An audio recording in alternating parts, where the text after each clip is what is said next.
அரசு துறைகளின் செயல்பாடுகள் குறித்து தலைமை செயலகத்தில் முதலமைச்சர் மு.க.ஸ்டாலின் ஆலோசனை மேற்கொண்டார். 4 மணி நேரம் துறை சார்ந்த அதிகாரிகளுடன் ஆலோசனை மேற்கொண்ட முதலமைச்சர் பணிகளை குறித்த காலத்திற்குள் முடிக்க வேண்டும் என அறிவுறுத்தினார். அறிவித்தால் ஆணையாக வேண்டும், அரசாணைகள் செயலாக்கம் பெற வேண்டும் என்றும் அதுதான் திராவிட மாடல் என்று அனைவர் மனதிலும் பதிய வேண்டும் என தமிழ்நாடு முதலமைச்சர் மு.க.ஸ்டாலின் தெரிவித்தார். அதிகாரிகளுடன் ஆலோசித்த அவர் நடைபெற்று வரும் மக்கள் பணிகள் குறித்த காலத்தில் முடித்திட அறிவுறுத்தல்களை வழங்கியதாகவும் கூறினார்.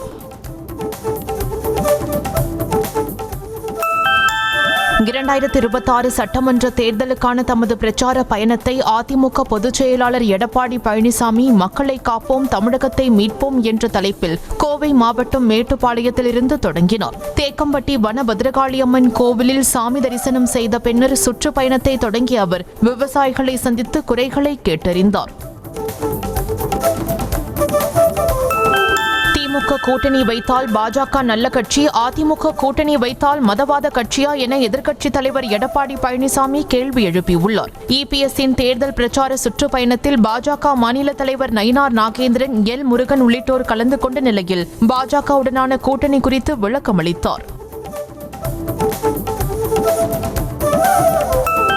தனக்காக கூடிய கூட்டத்தை பார்த்து முதலமைச்சர் ஸ்டாலினுக்கு ஜுரமே வந்துவிடும் என விமர்சித்துள்ள இபிஎஸ், நாளைக்கே முதல்வர் மருத்துவரை பார்க்க செல்ல வேண்டும் என்றும் சாடினார். தொடர்ந்து பேசிய அவர் திமுகவுக்கு இந்த தேர்தலோடு முடிவு கட்டுவோம் என்றும் சூளுரைத்தார்.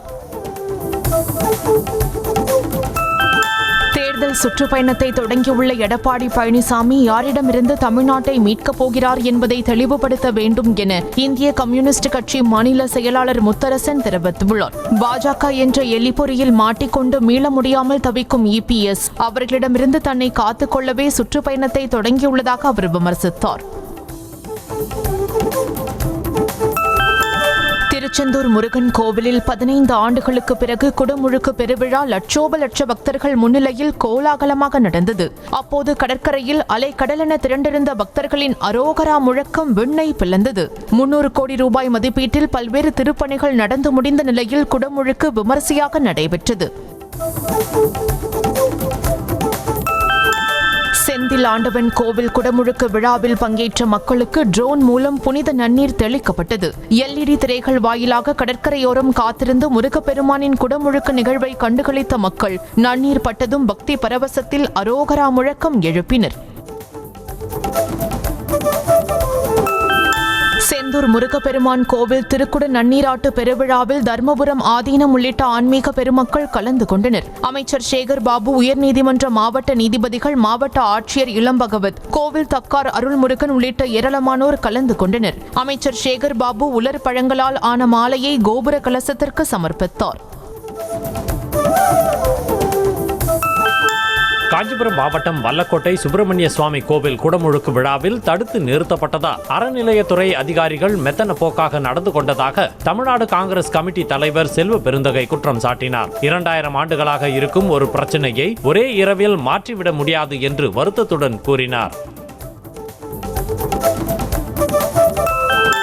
சட்டமன்ற தேர்தலில் விசிக இரட்டை இலக்க எண்ணிக்கையிலான தொகுதிகளை கேட்குமா என்ற கேள்விக்கு தேர்தல் நேரத்தில் பதில் சொல்வதாக திருமாவளவன் கூறினார். சென்னை ஓட்டேரியில் செய்தியாளரிடம் பேசிய திருமா, தவேக விசிக இடையே கூட்டணி பேச்சுவார்த்தை நடைபெறுவதாக வரும் தகவல் குறித்த கேள்விக்கு அதை யார் கூறினார்களோ அவர்களிடமே கேளுங்கள் என்றார். மடப்புரம் அஜித்குமார் கொலை வழக்கில் கட்ட பஞ்சாயத்து செய்த நபர்கள் மீது நடவடிக்கை எடுக்க கோரி தாக்கல் செய்யப்பட்ட மனுவை செவ்வாய்க்கிழமை விசாரணைக்கு எடுத்துக் கொள்வதாக உயர்நீதிமன்ற மதுரை கிளை தெரிவித்துள்ளது. அஜித்குமார் கொலை தொடர்பான அனைத்து வழக்குகளும் செவ்வாய்க்கிழமை விசாரணைக்கு வருவது குறிப்பிடத்தக்கது. திருப்புவனத்தில் போலீசாரால் இளைஞர் அஜித்குமார் அடித்துக் கொல்லப்பட்டதை கண்டித்து நாம் தமிழர் கட்சி நாளை நடத்த இருந்த போராட்டத்திற்கு அனுமதி மறுக்கப்பட்டுள்ளது. இந்நிலையில் மடப்புரத்தில் மொட்டை மாடியில் நின்றாவது ஆர்ப்பாட்டம் நடத்துவோம் என நாதக ஒருங்கிணைப்பாளர் சீமான் தெரிவித்துள்ளார். காவல் நிலையங்களில் விசாரணை கைதிகள் அடித்து துன்புறுத்தப்படுவதை தமிழகத்தை சேர்ந்த 91% போலீசார் ஆதரிப்பதாக இந்திய காவல்துறை நிலைமை குறித்து வருடாந்திர அறிக்கையில் தெரிவிக்கப்பட்டுள்ளது. விசாரணையின் போது தகவல்களை திரட்டவும் குற்றங்களை ஒப்புக்கொள்ள வைக்கவும் கஸ்டடி டார்ச்சர் அத்தியாவசியம் என அவர்கள் தெரிவித்ததாக அறிக்கை கூறுகிறது. தமிழ்நாட்டில் இளநிலை பொறியியல் படிப்புகளுக்கான ஆன்லைன் கலந்தாய்வு தொடங்கியது. முதற்கட்டமாக அரசு பள்ளிகளில் படித்து 7.5% இடஒதுக்கீடு பெற்ற கீழ் சிறப்பு பிரிவினர், மாற்றுத்திறனாளிகள் மற்றும் முன்னாள் ராணுவத்தினரின் வாரிசுகள் போன்ற சிறப்பு பிரிவினருக்கு கலந்தாய்வு நடைபெறுகிறது. அரசு கலை மற்றும் அறிவியல் கல்லூரிகளில் நடப்பாண்டில் கூடுதலாக 20% மாணவர் சேர்க்கை இடங்கள் சேர்க்கப்பட்டுள்ளதாக உயர்கல்வித்துறை அமைச்சர் கோவி செழியன் தெரிவித்துள்ளார். அரசு உதவி பெறும் கல்லூரிகளுக்கு 15%, சுயநிதி கல்லூரிகளுக்கு 10% இடமும் சேர்க்கப்பட்டுள்ளதாக தெரிவித்தார். சென்னையில் ஆபரண தங்கத்தின் விலை சவரனுக்கு 400 ரூபாய் குறைந்துள்ளது. 22 கேரட் தங்கத்தின் விலை கிராமுக்கு 50 ரூபாய் குறைந்து 9,010 ரூபாய்க்கும், சவரனுக்கு 400 ரூபாய் குறைந்து 72,080 ரூபாய்க்கும் விற்பனை செய்யப்படுகிறது. மனிதகுலம் எதிர்கொள்ளும் மிக ஆபத்தான சவால்களில் பயங்கரவாதமும் ஒன்று என பிரதமர் மோடி கவலை தெரிவித்துள்ளார். பிரேசிலின் ரியோ டி ஜெனிரோ நகரில் நடக்கும் பிரிக்ஸ் அமைப்பின் 17வது உச்சி மாநாட்டில் இதை தெரிவித்த அவர், சமீபத்தில் இந்தியா பஹல்காமில் மிகவும் மனிதாபிமானமற்ற கோழைத்தனமான பயங்கரவாத தாக்குதலை எதிர்கொண்டது என்றார். ஆபரேஷன் சிந்தூர் நடவடிக்கைக்கு பிறகு இந்திய தயாரிப்பு ஆயுதங்களுக்கான தேவை அதிகரித்துள்ளதாக பாதுகாப்புத்துறை அமைச்சர் ராஜ்நாத் சிங் தெரிவித்துள்ளார். DRDO சார்பில் நடைபெற்ற மாநாட்டில் பேசிய அவர், ஆயுத சந்தை மிகப்பெரிய அளவில் வாய்ப்புகளை வழங்குவதாகவும் தெரிவித்தார். ஹிமாச்சல பிரதேசத்தின் மண்டியில் பெய்த பெருமழையால் இதுவரை இல்லாத வகையில் அங்கு பெரும் சேதம் ஏற்பட்டுள்ளது. துனாக்கில் உள்ள செராஜ் பள்ளத்தாக்கை சுற்றியுள்ள பகுதிகள் பெரும் பாதிப்பை சந்தித்திருக்கும் நிலையில் அங்கு நிவாரண பணிகள் தொடர்ந்து நடைபெற்று வருகின்றன. மழை வெள்ளம் நிலச்சரிவுக்கு இதுவரை 70 பேர் உயிரிழந்தனர். ஹிமாச்சலில் ஏற்பட்ட வெள்ள பாதிப்புக்கு தம்மால் எதுவும் செய்ய முடியாது என அலட்சியமாக பதிலளித்த இந்தி நடிகையும் மண்டி தொகுதி பாஜக MP கங்கனா ரணாவத்திற்கு காங்கிரஸ் கட்சி கடும் கண்டனம் தெரிவித்துள்ளது. மண்டி மாவட்ட மக்கள் வெள்ளத்தில் அனைத்தையும் இழந்து நிர்கதியாக நிற்கும் போது கங்கனா பல நாட்கள் கழித்து அங்கு சென்றது மட்டுமின்றி இப்படி பொறுப்பின்றி பேசியதாக காங்கிரஸ் குற்றம் சாட்டியுள்ளது.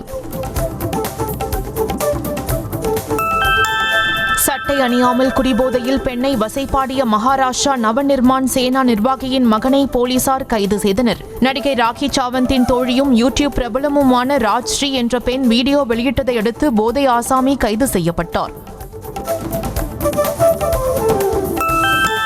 மராத்தியர் என்ற அடையாளத்தை விட இந்து என்ற அடையாளத்திற்கு முன்னுரிமை தர வேண்டும் என சிவசேனா நிறுவனர் பால் தாக்கரே பேசிய வீடியோ தற்போது வைரலாகி வருகிறது. மராத்தி மொழியை பாதுகாப்பதற்காக உத்தவ் மற்றும் ராஜ் தாக்கரே சகோதரர்கள் இந்தி எதிர்ப்பு போராட்டத்தில் இறங்கியுள்ள நிலையில் பால் தாக்கரேவின் பழைய வீடியோ வைரலாகி வருகிறது.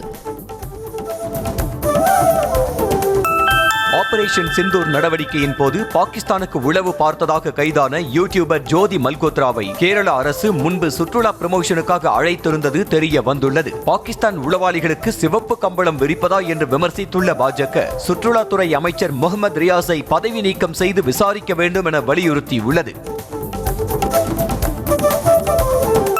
அரசு இல்லத்தை 2 வாரத்தில் காலி செய்ய உள்ளதாக ஓய்வு பெற்ற தலைமை நீதிபதி TY சந்திரசூட் தெரிவித்தார். அரிய வகை மரபணு பிரச்சனையால் பாதிக்கப்பட்டுள்ள வளர்ப்பு மகள்களின் உடல்நிலை காரணமாகவே அரசு இல்லத்தில் தொடர்ந்து தங்க வேண்டிய சூழல் ஏற்பட்டுள்ளதாக கூறினார்.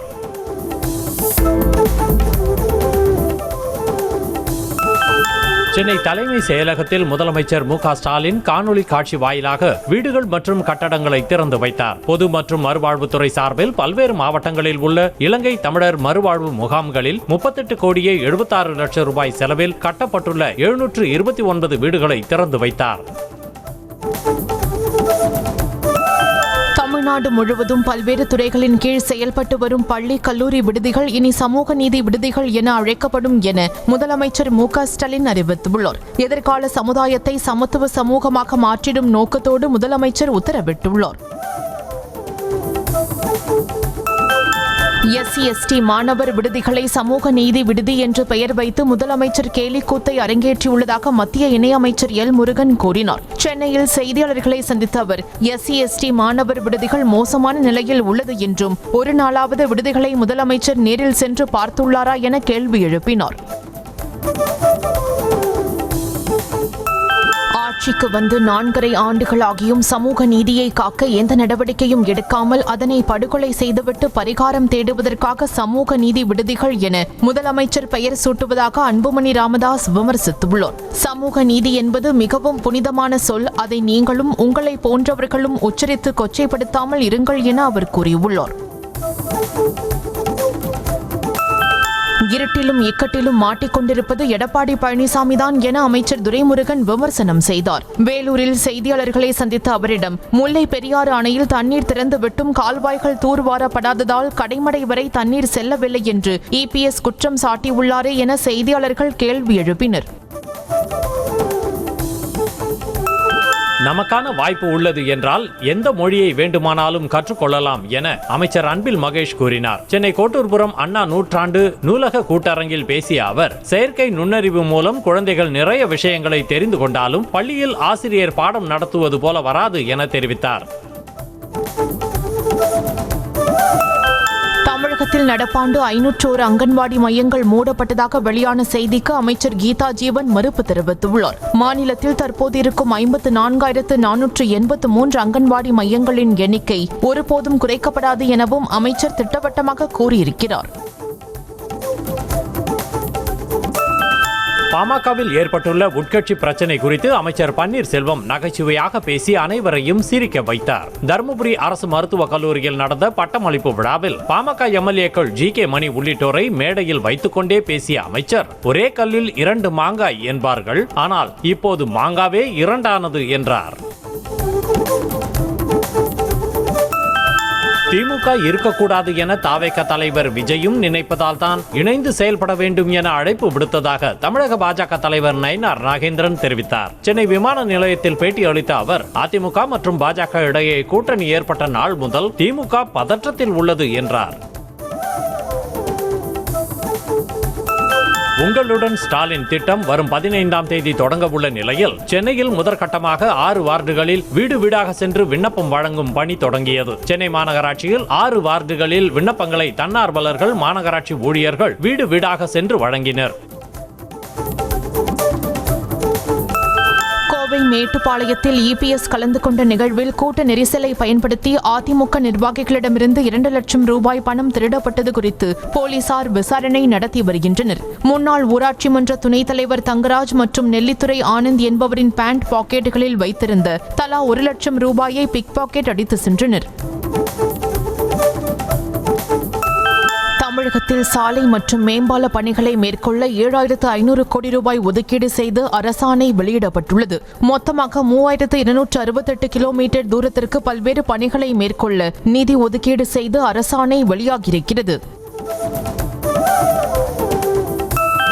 விருதாச்சலம், தொழுதூர், கொடைரோடு, வத்தலக்குண்டு, விருதுநகர், சிவகாசி சாலைகளை 4 வழிச்சாலைகளாக அகலப்படுத்த நடவடிக்கை மேற்கொள்ளப்பட உள்ளதாக அறிவிக்கப்பட்டுள்ளது. ஆறுகளின் குறுக்கே 295 கோடி ரூபாய் மதிப்பீட்டில் 6 உயர்மட்ட பாலங்கள் புதிதாக கட்டப்படும் எனவும் தமிழக அரசு அறிவித்துள்ளது. போதைப் பொருள் பயன்படுத்திய வழக்கில் நடிகர்கள் ஸ்ரீகிருஷ்ணா, ஸ்ரீகாந்த் ஆகியோரது ஜாமீன் மனுக்கள் மீது செவ்வாய்க்கிழமையன்று உத்தரவு பிறப்பிப்பதாக சென்னை உயர்நீதிமன்றம் தெரிவித்துள்ளது. வீட்டில் குழந்தையுடன் விளையாடிக் கொண்டிருந்த போது தம்மை கைது செய்து விட்டதாக ஸ்ரீகாந்த் தரப்பு வாதிட்ட நிலையில் வழக்கின் தீர்ப்பு ஒத்திவைக்கப்பட்டுள்ளது. சென்னை பிராட்வேயில் 566 கோடி ரூபாயில் பல்நோக்கு ஒருங்கிணைந்த பேருந்து முனையம், போக்குவரத்து வளாகம் அமைக்கும் திட்டத்திற்கான பணிகள் விரைவில் தொடங்கவிருக்கிறது. மாநில சுற்றுச்சூழல் தாக்க மதிப்பீட்டு ஆணையம் அனுமதி வழங்கிய நிலையில் விரைவில் கட்டுமான பணிகள் தொடங்க உள்ளது. மஞ்சுமேல் பாய்ஸ் திரைப்படம் தொடர்பான நிதி மோசடி வழக்கின் விசாரணைக்காக நடிகரும் தயாரிப்பாளருமான சௌபின் ஷாஹிர், பாபு ஷாகி, ஷான் ஆண்டனி ஆகியோர் கொச்சி மரடு காவல் நிலையத்தில் ஆஜராகினர். படத்தை தயாரிப்பதற்காக தன்னிடம் 7 கோடி ரூபாயை வாங்கிவிட்டு பணத்தையோ படத்தின் 40% லாபத்தையோ தரவில்லை என்று ஆரூர் பகுதியைச் சேர்ந்த சிராஜ் என்பவர் புகார் அளித்தார். அதிமுக முன்னாள் அமைச்சர் நத்தம் விஸ்வநாதன் மீதான தேர்தல் வழக்குகளை நிராகரிக்க கோரிய மனுவை சென்னை உயர்நீதிமன்றம் தள்ளுபடி செய்தது. 2021 சட்டமன்ற தேர்தலில் நத்தம் தொகுதியில் போட்டியிட்ட அவர் வேட்பு மனுவில் தகவல்களை மறைத்து வாக்காளர்களுக்கு பணம் கொடுத்து முறைகேடு செய்ததாக அவரை எதிர்த்து போட்டியிட்ட திமுக வேட்பாளர் ஆண்டி அம்பலம் வழக்கு தொடர்ந்தார். அமைச்சர் KN நேருவின் சகோதரர் ரவிச்சந்திரன் மீது சிபிஐ பதிவு செய்த வழக்கை சென்னை உயர்நீதிமன்றம் 30 லட்சம் ரூபாய் அபராதம் விதித்து ரத்து செய்தது. இந்தியன் ஓவர்சீஸ் வங்கியிடமிருந்து பெற்ற 30 கோடி ரூபாய் கடனை சகோதர நிறுவனங்களுக்கு திருப்பி விட்டதால் 22 கோடியே 48 லட்சம் ரூபாய் இழப்பு ஏற்பட்டதாக ரவிச்சந்திரன் இயக்குநராக உள்ள நிறுவனத்திற்கு எதிராக சிபிஐ வழக்கு பதிவு செய்தது. தமிழ்நாடு மின்சார வாரியத்தில் அப்ரண்டிஸ் பயிற்சி முடித்தவர்களுக்கு பல ஆண்டுகள் கழித்து நிரந்தர வேலை கொடுக்கவில்லை என கூறி சென்னையில் மின்சாரத்துறை தலைமை அலுவலகம் அருகே பாதிக்கப்பட்டோர் போராட்டத்தில் ஈடுபட்டனர். தமிழக அரசின் மின்சார வாரியத்தில் அப்ரண்டிஸ் முடித்தவர்களுக்கு 20% இடஒதுக்கீடு அளித்து முன்னுரிமை அடிப்படையில் வேலை வாய்ப்பு வழங்க வேண்டும் என கோரிக்கை வைத்தனர். சென்னை வியாசர்பாடி பணிமனையில் பழுதடைந்த மின்சார பேருந்து பேட்டரியை சரி செய்யும் பணியில் ஊழியர்கள் ஈடுபட்டிருந்த போது மல்டிமீட்டர் வெடித்து தீப்பற்றியதில் 2 காயமடைந்தனர். கை கால்களில் காயமடைந்த 2வரையும் மீட்ட சக ஊழியர்கள் சிகிச்சைக்காக கீழ்ப்பாக்கம் அரசு மருத்துவமனைக்கு அனுப்பி வைத்தனர். நீலகிரி மாவட்டம் குன்னூர் உதகை தேசிய நெடுஞ்சாலையில் பைக்கை முந்திச் சென்ற லாரி பைக்கில் சென்றவரை சிறிது தூரம் இழுத்துச் சென்ற சிசிடிவி காட்சி வெளியாகி பதைபதைக்க செய்துள்ளது. பாய்ஸ் கம்பெனி அருகே நடந்த இந்த விபத்தில் பைக் ஓட்டிச் சென்ற உபதலை காந்தி நகரைச் சேர்ந்த பெயிண்டர் மெல்கியூ ராஜா என்பவர் பரிதாபமாக உயிரிழந்தார். சிவகங்கை மாவட்டம் இளையான்குடி அருகே கார் மரத்தில் மோதிய விபத்தில் கிராம நிர்வாக அலுவலரின் மனைவியும் மகளும் பரிதாபமாக உயிரிழந்தனர். சாலை கிராம VO முருகன் குடும்பத்துடன் காரில் சென்றபோது கோட்டையூர் என்ற இடத்தில் கட்டுப்பாட்டை இழந்த கார் மரத்தில் மோதி விபத்துக்குள்ளானது. அதில் முருகனின் மனைவி ரேணுகா தேவி, மகள் மதிவதனி ஆகியோர் உயிரிழந்தனர். திருவள்ளூர் மாவட்டம் விடையூரில் இருசக்கர வாகனத்தின் மீது டிப்பர் லாரி மோதியதில் மனைவியின் கண்முன்னே கணவர் உயிரிழந்த சம்பவம் சோகத்தை ஏற்படுத்தியுள்ளது. ஜெயநகர் பகுதியிலிருந்து காய்கறி வாங்குவதற்காக லோகநாதன், ஜெகதீஸ்வரி என்ற முதிய தம்பதி இருசக்கர வாகனத்தில் சென்று கொண்டிருந்தனர். அப்போது டிப்பர் லாரி இருசக்கர வாகனத்தின் மீது மோதியதில் கணவர் உயிரிழந்தார். தனது கணவர் வீட்டார் கொலை மிரட்டல் விடுப்பதாக சேலம் கருப்பூர் காவல் நிலையத்தில் புகார் அளித்துவிட்டு திரும்பிய பெண்ணுடன் வந்த அவரது சகோதரரை பெண்ணின் கணவரும் மாமனாரும் சரமாரியாக தாக்கிய வீடியோ வெளியாகியுள்ளது. குள்ளகவுண்டனூர் பகுதியைச் சேர்ந்த சத்யபிரியா தனது தம்பி சுதர்ஷனுடன் சென்று கொண்டிருந்த போது கணவர் வினோத்குமாரும் அவரது தந்தையும் சுதர்ஷனை சரமாரியாக தாக்கினர்.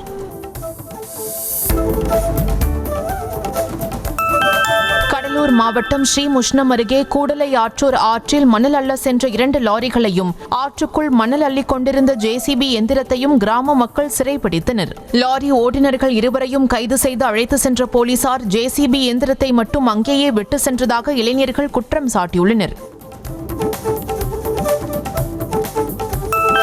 சென்னை கோட்டூர்புரம் அருகே சாலையில் சென்று கொண்டிருந்த வேன் திடீரென தீப்பிடித்து எரிந்தது. கோட்டூர்புரம் பிர்லா கோளரங்கம் அருகே சென்ற வேன் திடீரென தீப்பிடித்து எரிந்த நிலையில் தகவல் அறிந்து விரைந்து வந்த சைதாப்பேட்டை தீயணைப்பு வீரர்கள் போராடி தீயை அணைத்தனர். சென்னை அயனாவரத்தில் நடைபெற்ற JK classic mister Tamil Nadu body building championship போட்டியில் 20க்கும் மேற்பட்டோர் தங்கள் கட்டுடல்களை காட்டி பார்வையாளர்களை கவர்ந்தனர். Junior, senior, master body building என 19 வகையான போட்டிகள் நடைபெற்ற நிலையில் பல்வேறு மாவட்டங்களைச் சேர்ந்த 160க்கும் மேற்பட்ட வீரர்கள் கலந்து கொண்டனர். ஈரோடு மாவட்டம் பவானி அரசு தலைமை மருத்துவமனையில் கடந்த 6 மாதங்களாக மாத்திரைகளுக்கு தட்டுப்பாடு உள்ளதாக புகார் எழுந்திருக்கிறது. சர்க்கரை, இரத்த அழுத்தம் உள்ளிட்ட நோய்களால் பாதிக்கப்பட்டவர்களுக்கு மாதந்தோறும் வழக்கமாக வழங்கப்படும் மாத்திரைகளின் அளவை குறைத்து கொடுப்பதாக புகார் எழுந்துள்ளது. ஈரோடு மாநகராட்சிக்குட்பட்ட வில்லரசம்பட்டி குளத்தை சீரமைத்து மக்கள் பயன்பாட்டிற்கு கொண்டு வர வேண்டும் என பொதுமக்கள் கோரிக்கை விடுத்துள்ளனர். 2017ஆம் ஆண்டு சுற்றுலா தலமாக அறிவிக்கப்பட்டு புனரமைக்கப்பட்ட குளம் 10 ஆண்டுகளாக முறையான பராமரிப்பின்றி கிடப்பில் போடப்பட்டதால் படகு சவாரிக்கென வாங்கப்பட்ட படகுகளும் நீரில் மூழ்கின.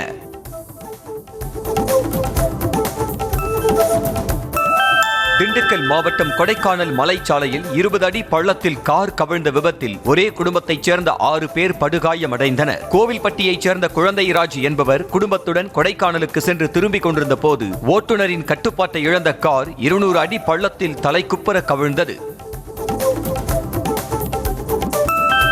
நீலகிரி மாவட்டம் கூடலூர் அருகே பொக்காபுரம் சாலையில் மரத்தின் மீது முதுகை சாய்த்து தேய்க்கும் கரடியின் வீடியோ வெளியாகியுள்ளது. மனிதர்களைப் போன்று கரடியும் மரத்தில் முதுகை தேய்த்த காட்சிகளை சுற்றுலா பயணிகளும் வாகன ஓட்டிகளும் ரசித்தபடி பார்த்து சென்றனர். பெரம்பலூர் மாவட்டம் அருமடல் கிராம ஊராட்சி ஒன்றிய நடுநிலைப் பள்ளியில் சக ஆசிரியைக்கு பாலியல் தொல்லை கொடுத்ததாக கைது செய்யப்பட்ட ஆசிரியரை விடுதலை செய்ய மாணவர்கள் மற்றும் பெற்றோர் சாலை மறியலில் ஈடுபட்டனர். பின்னர் போலீசார் பேச்சுவார்த்தை நடத்தியதை அடுத்து அவர்கள் கலைந்து சென்றனர். சேலம் மாவட்டம் ஏற்காடு அருகே சின்னமத்தூர் அரசு நடுநிலைப் பள்ளியில் சரிவர பள்ளிக்கு வராத ஆங்கில ஆசிரியரை கண்டித்து மாணவர்களும் பெற்றோரும் முற்றுகை போராட்டத்தில் ஈடுபட்டனர். தலைமை ஆசிரியரும் 2 பள்ளிகளை பார்ப்பதால் அவரும் வாரத்திற்கு ஒருமுறை மட்டுமே பள்ளிக்கு வருவதாகவும் இதனால் மாணவர்களின் கல்வி பாதிக்கப்படுவதாகவும் புகார் எழுந்துள்ளது. மாவட்டம் அடைக்கன்பட்டி கிராமத்தில் உரிய நேரத்திற்கு பேருந்து வராததால் பள்ளி மாணவர்கள் பாதிக்கப்படுவதாக பெற்றோர் குற்றம் சாட்டியுள்ளனர். அடைக்கன்பட்டி பகுதி மாணவர்கள் ஒக்கரைப்பட்டி கிராமத்தில் உள்ள அரசு மேல்நிலைப் பள்ளிக்கு சென்று படிக்கும் நிலையில் பள்ளி நேரத்திற்கு ஏற்ப பேருந்துகளை இயக்க வேண்டும் என கோரிக்கை எழுந்துள்ளது. தேனி அருகே கிராம கட்டுப்பாட்டில் உள்ள நிலத்தை தனிநபர்கள் போலி பட்டா மூலம் மோசடி செய்ததாக புகார் எழுந்திருக்கிறது. பூமலைகுண்டு கிராம மக்கள் 89 ஏக்கர் நிலத்தை தங்களது கட்டுப்பாட்டில் வைத்துள்ளனர். இந்நிலையில் தனிநபர் 89 ஏக்கர் நிலத்திற்கு போலியாக பட்டா தயார் செய்து தனியார் சோலார் நிறுவனத்தை விற்று பல கோடி ரூபாய் மோசடி செய்திருப்பதாக பூமலைகுண்டு மக்கள் குற்றம் சாட்டியுள்ளனர். தென்காசி மாவட்டம் சங்கரன் கோவிலில் மனைவி குளிப்பதை எட்டி பார்த்த காவலர் மீது புகார் அளித்தும் நடவடிக்கை எடுக்காததால் கணவர் மண்ணெண்ணெய் ஊற்றி தற்கொலை முயற்சியில் ஈடுபட்டார். காந்தி நகரை சேர்ந்த புகழேந்தி என்பவர் காவலரின் செயல் குறித்து புகார் அளித்தும் நடவடிக்கை எடுக்காததால் 2 குழந்தைகளுடன் சங்கரன் கோவில் நீதிமன்றம் முன்பு தற்கொலைக்கு முயன்றார். திருப்பூர் மாவட்டம் உடுமலை அருகே திருமூர்த்தி மலையில் உள்ள இலங்கை தமிழர் மறுவாழ்வு மைய முகாமில் பாரபட்சமாக வீடுகள் ஒதுக்கப்பட்டதாக கூறி அப்பகுதி மக்கள் மாவட்ட ஆட்சியரை முற்றுகையிட்டு வாக்குவாதத்தில் ஈடுபட்டனர். பழைய பயனாளிகள் 3 புதிய வீடுகள் ஒதுக்கப்படவில்லை என மாவட்ட ஆட்சியரை முற்றுகையிட்டு வாக்குவாதத்தில் ஈடுபட்டனர். திருப்பத்தூர் மாவட்டம் தெக்குப்பட்டு பகுதியில் தனி நபரால் ஆக்கிரமிக்கப்பட்டுள்ள புறம்போக்கு நிலத்தை கைப்பற்றி அப்பகுதி மக்களுக்கு பிரித்து பட்டா வழங்க கோரி 50க்கும் மேற்பட்டோர் மாவட்ட ஆட்சியர் அலுவலகத்தில் தர்ணாவில் ஈடுபட்டனர். தகவல் அறிந்து நாற்றம்பள்ளி வட்டாட்சியர் விரைந்து வந்த நிலையில் அவரது காலில் விழுந்து கதறினர்.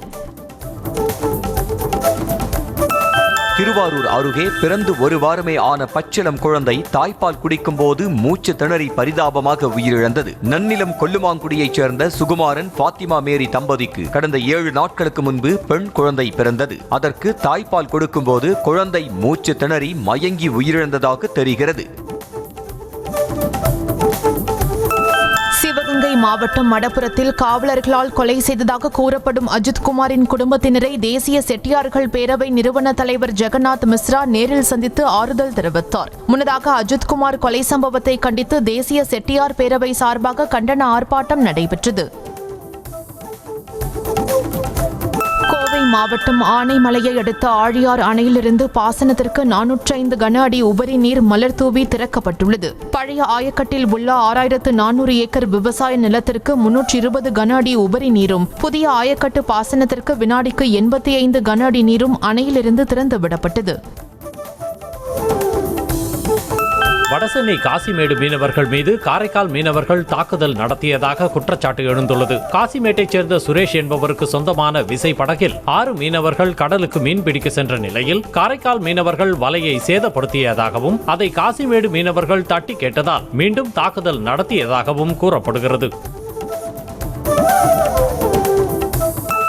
தமிழ்நாட்டில் ஓரிரு இடங்களில் மணிக்கு 40 முதல் 50 கிலோமீட்டர் வேகத்தில் பலத்த தரைக்காற்று வீசக்கூடும் என சென்னை வானிலை மையம் தகவல் தெரிவித்துள்ளது. அதிக வெப்பநிலை, அதிக ஈரப்பதம் காரணமாக அசௌகரியம் ஏற்படலாம் எனவும் வானிலை மையம் கணித்துள்ளது. கேரளாவின் பாலக்காட்டில் நிபா வைரஸ் பாதித்த இருவரில் ஒருவரது நிலைமை மிகவும் கவலைக்கிடமாக இருப்பதாக தகவல் வெளியாகியுள்ளது. தொற்று பாதித்த இருவருடனும் தொடர்பில் இருந்த 173 பேர் கண்டறியப்பட்டு 12 பேர் தனிமைப்படுத்தப்பட்டுள்ளதாக அதிகாரிகள் தெரிவித்துள்ளனர்.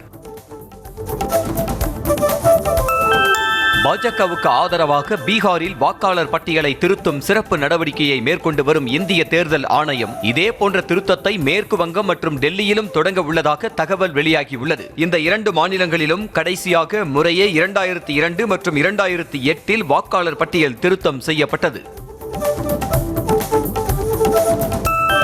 பீகாரில் இந்திய தேர்தல் ஆணையம் மேற்கொண்டு வரும் வாக்காளர் திருத்த சிறப்பு நடவடிக்கையை எதிர்த்து தாக்கலான 10 மனுக்களை அவசரமாக விசாரிக்க உச்சநீதிமன்றம் ஒப்புக்கொண்டுள்ளது. தேர்தல் ஆணையத்தின் நடவடிக்கையால் கடந்த 20 ஆண்டுகளாக வாக்களித்து வந்த பீகார் மக்கள் தங்கள் வாக்குரிமையை இழக்கும் ஆபத்து ஏற்பட்டுள்ளதாக மனுதாரர்கள் குற்றம் சாட்டினர். உலக புகழ்பெற்ற திருச்சூர் பூரம் விழாவை சீர்குலைக்க சதி நடந்தது என்ற குற்றச்சாட்டில் மத்திய இணை அமைச்சர் சுரேஷ் கோபியிடம் கேரள போலீசார் விசாரணை நடத்தினர். திருவனந்தபுரத்தில் மிகவும் ரகசியமாக ஏடிஜிபி வெங்கடேஷ் தலைமையில் சுரேஷ் கோபியிடம் விசாரணை நடத்தப்பட்டதாக தெரிகிறது. உள்நாட்டில் தயாரிக்கப்பட்ட மவுண்டட் கன் சிஸ்டம் ஆயுத வாகனம் மகாராஷ்டிரா மாநிலம் அகமது நகரில் வாகன ஆராய்ச்சி மற்றும் மேம்பாட்டு நிறுவனத்தில் காட்சிப்படுத்தப்பட்டது. இந்த வாகனம் பாலைவனங்கள் உயரமான பகுதிகளிலும் தங்கு தடையின்றி தாக்குதல் நடத்த ஏற்றது என தெரிவிக்கப்பட்டுள்ளது. பெங்களூருவில் முன்னாள் காதலிக்கு ஆபாசமாக குறுஞ்செய்தி அனுப்பிய இளைஞரை 10 பேர் கொண்ட கும்பல் கடத்தி சென்று சரமாரியாக தாக்கிய சம்பவம் அதிர்ச்சியை ஏற்படுத்தியுள்ளது. கடத்தல் கும்பலை சேர்ந்த ஒருவர் படம் பிடித்த வீடியோ மூலம் நடிகர் தர்ஷன் தொடர்புடைய ரேணுகா சுவாமி கொலை வழக்கை சொல்லி இளைஞரை தாக்கியது தெரிய வந்துள்ளது. டெல்லியில் மேம்பாலத்தின் மீது அதிவேகமாக சென்று ஆட்டோ மீது மோதி சாய்த்த கார் நிற்காமல் சென்ற அதிர்ச்சி வீடியோ வெளியாகியுள்ளது. விபத்தை ஏற்படுத்திவிட்டு தப்பிச் சென்ற கார் ஓட்டுநர் மீது டெல்லி போலீசார் கடும் நடவடிக்கை எடுக்க வேண்டும் என இணையவாசிகள் கோரிக்கை விடுத்துள்ளனர்.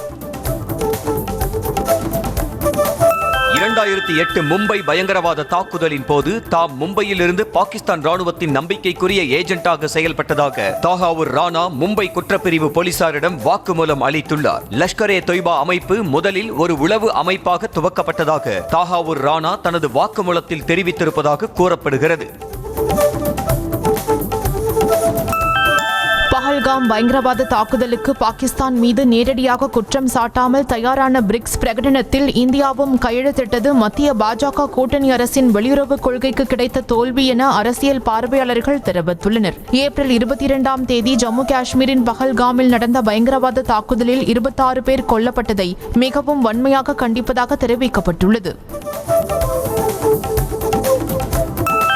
அமெரிக்காவின் டெக்சாஸ் மாகாணத்தில் வரலாறு காணாத பெருமழையால் லானோ நதியில் வெள்ளப்பெருக்கு ஏற்பட்டு சில நிமிடங்களில் கிடுகிடுவென நீர்மட்டம் உயர்ந்தது தொடர்பான டைம் லாப்ஸ் வீடியோ வெளியாகியுள்ளது. டெக்சாஸில் கடந்த சில நாட்களாகவே தொடர் கனமழை பெய்து வந்த நிலையில் ஆறுகளில் வெள்ளப்பெருக்கு ஏற்பட்டு வீடுகள் அடித்துச் செல்லப்பட்டன. வெள்ளத்தில் சிக்கி பலியானோரின் எண்ணிக்கை 82ஆக உயர்ந்திருக்கிறது.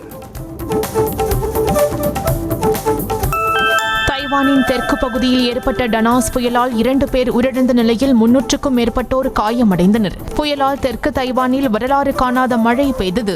மழையின் போது பலத்த காற்று வீசியதில் போக்குவரத்து சிக்னல்கள், பிளக்ஸ் போர்டுகள் சாய்ந்தன. வெள்ளத்தில் அடித்து வரப்பட்ட குப்பைகள் சாலைகளில் தேங்கியதால் வாகன ஓட்டிகள் சிரமத்திற்கு ஆளாகினர். இங்கிலாந்து மண்ணில் ஒரே டெஸ்டில் 10 விக்கெட் கைப்பற்றிய 2வது இந்திய வீரர் என்ற சாதனையை ஆகாஷ்தீப் படைத்துள்ளார். 1986ஆம் ஆண்டு நடைபெற்ற போட்டியில் சேத்தன் சர்மா 10 விக்கெட் வீழ்த்தி இருந்தார். பிர்மிங்ஹாம் போட்டியில் முதல் இன்னிங்ஸில் 4 விக்கெட்டுகளையும் 2வது இன்னிங்ஸில் 6 விக்கெட்டுகளையும் ஆகாஷ் வீழ்த்தினார். இங்கிலாந்துக்கு எதிரான 2வது டெஸ்ட் போட்டியில் கிடைத்த வெற்றியை புற்றுநோயால் பாதிக்கப்பட்ட சகோதரி ஜோதிக்கு சமர்ப்பிப்பதாக இந்திய அணியின் பந்து வீச்சாளர் ஆகாஷ்தீப் தெரிவித்தார். முதல் இன்னிங்ஸில் 4 விக்கெட்டுகளையும் 2வது இன்னிங்ஸில் 6 விக்கெட்டுகளையும் வீழ்த்தி அசத்தினார். விராட் கோலியை கண்டு எதிரணியினர் பயந்ததை தாம் கண்முன்னே பார்த்திருப்பதாக ஐசிசியின் முன்னாள் நடுவர் அனில் சௌத்ரி தெரிவித்தார். கோலி களத்திற்குள் வந்தாலே எதிரணியினர் அதிக அழுத்தத்திற்கு உள்ளாவார்கள் என்றும் அணியில் உள்ள பாதி பேரின் கவனம் கோலியின் மீதுதான் இருக்கும் என்றும் கூறினார். வெளிநாட்டில் குறைந்த வயதில் டெஸ்ட் போட்டியை வென்ற கேப்டன் என்ற சாதனையை சுப்மன் கில் படைத்துள்ளார். பர்மிங்ஹாமில் நடைபெற்ற போட்டியை 25 வயதான சுப்மன் கில் தலைமையிலான இந்திய அணி வென்றது. இதற்கு முன்னர் 1976ஆம் ஆண்டு 26 வயதில் நியூசிலாந்தில் சுனில் கவாஸ்கர் வெற்றி பெற்றதே சாதனையாக இருந்தது. டெஸ்ட் கிரிக்கெட் வரலாற்றில் கேப்டனாக அறிமுகமான முதல் போட்டியில் அதிக ரன்கள் அடித்த வீரர் என்ற சாதனையை தென்னாப்பிரிக்காவின் வியான் மோல்டர் படைத்துள்ளார். ஜிம்பாப்வே அணிக்கு எதிரான போட்டியில் 367 ரன்கள் அடித்ததன் மூலம் விராட் கோலியின் சாதனையை அவர் முறியடித்துள்ளார். பாண்டிச்சேரி பிரீமியர் லீக் தொடரின் முதல் போட்டியில் ரூபி ஒயிட் டவுன் லெஜண்ட் அணி வெற்றி பெற்றது. துத்திப்பட்டு CAB கிரிக்கெட் மைதானத்தில் தொடங்கிய போட்டியில் முதலில் ஆடிய ரூபி ஒயிட் டவுன் லெஜண்ட் அணி 20 ஓவர் முடிவில் 8 விக்கெட் இழப்பிற்கு 138 ரன்களை எடுத்தது. பின்னர் ஆடிய ஊசுடு அக்காடு வாரியர்ஸ் அணி 20 ஓவர் முடிவில் 9 விக்கெட் இழப்பிற்கு 136 ரன்கள் எடுத்து 2 ரன்கள் வித்தியாசத்தில் தோல்வியடைந்தது. நடிகரும் இயக்குனருமான ரிஷப் ஷெட்டியின் பிறந்த நாளை முன்னிட்டு காந்தாரா சாப்டர் 1 படத்தின் ஃபர்ஸ்ட் லுக் போஸ்டரை படக்குழு வெளியிட்டது. போர் வீரன் தோற்றத்தில் கையில் கோடாரி மற்றும் கேடயத்தை ஏந்தியபடி ரிஷப் ஷெட்டி ஓடிவரும் காட்சி அதில் இடம்பெற்றுள்ளது. நடிகரும் இயக்குனருமான S.J. சூர்யா இயக்கும் கில்லர் திரைப்படத்திற்கு இசைப்புயல் A.R. ரகுமான் இசையமைக்க உள்ளதாக தெரிவிக்கப்பட்டுள்ளது. இந்த அறிவிப்பை அன்பே ஆருயிரே படத்தின் நாம் இருவரும் சேரும் சமயம் நம் கைகளிலே வரும் இமயம் என்ற பாடலை பதிவிட்டு S.J. சூர்யா அறிவித்தார். 20 ஆண்டுகள் கழித்து S.J. சூர்யா இயக்கும் படத்திற்கு A.R. ரகுமான் இசையமைக்க உள்ளார். நடிகர் பிரபாஸ் நடிப்பில் உருவாகும் தி ராஜா சாப் திரைப்படம் டிசம்பர் 5ஆம் தேதி வெளியாகும் நிலையில் நடிகர் ரன்வீர் சிங் நடிப்பில் உருவாகி வரும் துரந்தர் திரைப்படமும் அதே தினம் வெளியாகும் என்று அறிவிக்கப்பட்டுள்ளது. மாருதி இயக்கத்தில் ஹாரர் காமெடி ஜானர் படமாக தி ராஜா சாப் படம் உருவாகியுள்ளது. நடிகர் ரஜினிகாந்திடம் சூர்யா சாட்டர்டே திரைப்படத்தின் இயக்குனர் விவேக் ஆத்ரேயா கதை சொல்லி இருப்பதாக தகவல் வெளியாகியுள்ளது. ஜெயிலர் 2 திரைப்படத்தில் நடித்து வரும் ரஜினி அடுத்து நடிக்கவிருக்கும் படத்திற்காக கதை கேட்டு வருவதாகவும் இயக்குனர் H. வினோத்தும் கதை கூறி இருப்பதாகவும் தெரிவிக்கப்பட்டுள்ளது. நடிகர் மன்சூர் அலிகான் எழுதி இசையமைத்த அகம் பிரம்மாஸ்மி என்ற காமெடி ஆல்பத்தின் ட்ரைலர் வெளியாகியுள்ளது. முன்னணி நடிகர்களை வைத்து சமஸ்கிருத மொழியில் படம் இயக்க உள்ளதாகவும் அதற்கான முன்னோட்டமாக அகம் பிரம்மாஸ்மி ஆல்பத்தின் ட்ரைலர் வெளியிடப்பட்டுள்ளதாகவும் தெரிவித்த மன்சூர் அலிகான் விரைவில் முழு ஆல்பம் வெளியிட உள்ளதாக கூறினார்.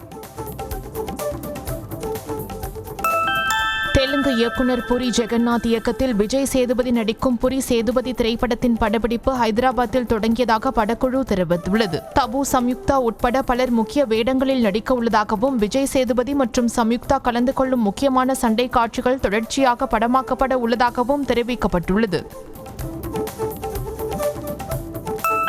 திருவள்ளூர் மாவட்டம் புதுப்பாளையம் கிராமத்தில் மரகத பச்சை கல்லால் ஆன மூலவரை கொண்ட ஸ்ரீ ஆறுமுகசாமி திருக்கோயிலின் மகா கும்பாபிஷேக விழா வெகு விமரிசையாக நடைபெற்றது. மங்கள வாத்தியம் முழங்க புனித நீர் அடங்கிய கலசங்களை சிவாச்சாரியார்கள் ஊர்வலமாக கொண்டு வந்தனர். பின்னர் விமான கோபுரங்கள், மூலவர், பிரகார மூர்த்திகள் உள்ளிட்டவைகளுக்கு புனித நீர் ஊற்றி மகா கும்பாபிஷேகம் செய்தனர்.